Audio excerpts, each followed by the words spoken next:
Maine Governor Janet Mills, who's 77 years old, is officially entering the crowded Democratic primary interstate to challenge Republican Senator Susan Collins, who is 72 years old, for the 2026 nomination to be spot to be the senator for Maine, a senator for Maine. National Democrats see the race as pivotal for retaking the Senate, while Collins, first elected in 1996, remains a seasoned, well-funded incumbent.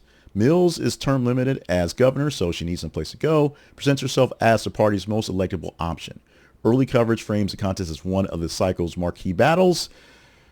But let's go a little bit deeper. Mills is centering on her launch on checking the Trump agenda and draws on high-profile clash with administrations earlier this year. Remember, she said something at a breakfast of governors and then said, and Trump was like, yeah, we're going to cut you guys off. And she won that fight.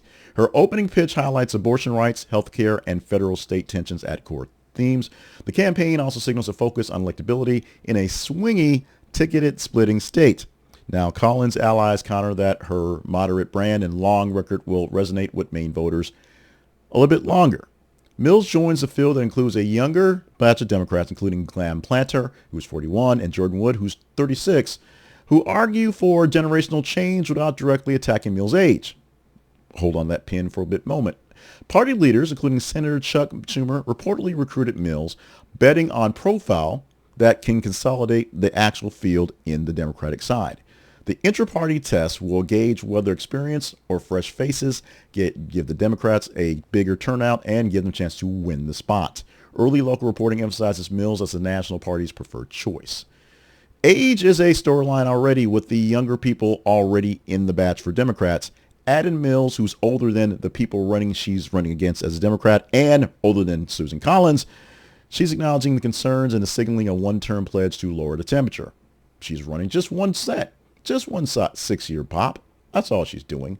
Collins, 5 years younger, of course, brings decades of incumbency and crossover appeal, and complementing what happens in Maine, but complicates it with the change argument as well.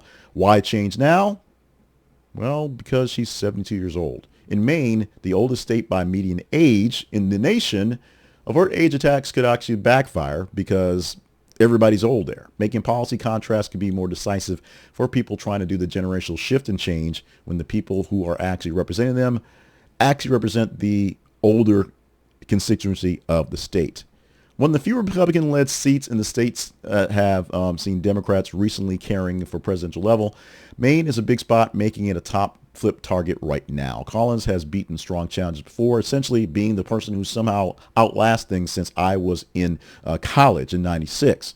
But the issue set right now is abortion access, health costs, and Trump-era policy fights has shifted since 2020. Things are a little different 6 years past. Expect heavy outside spending, contrasting biographies, and a stern turnout war on how the primaries will work for the Democrats and eventually for the actual general mission, the big election coming up. This is going to elevate the Democratic odds of winning better because a known commodity in Mills is there. She's also known to be very, very much older than Susan Collins. We will see how that plays out on the grand stage as the younger folks are basically saying it's time for a change in Congress, it's time for a change here in Maine. We think we can take the mantle and run with it. Meanwhile, Mills has come up saying, no kids, I'm going to take it. I got this. Y'all sit back and go back to nursery school. This is going to be a Bangor of a fight in the Senate, as Bangor in Maine will basically be a big turnout point for folks. As we know that the older crowd tends to vote in larger levels, will the older crowd want to get a younger candidate in, or will enough young people come in, turn out to make it a younger election? And it doesn't really matter if it doesn't make its difference in the primary. It's going to be who the Democrats think will actually run things better, a younger crowd with two guys running, or a older crowd person, which is Mills.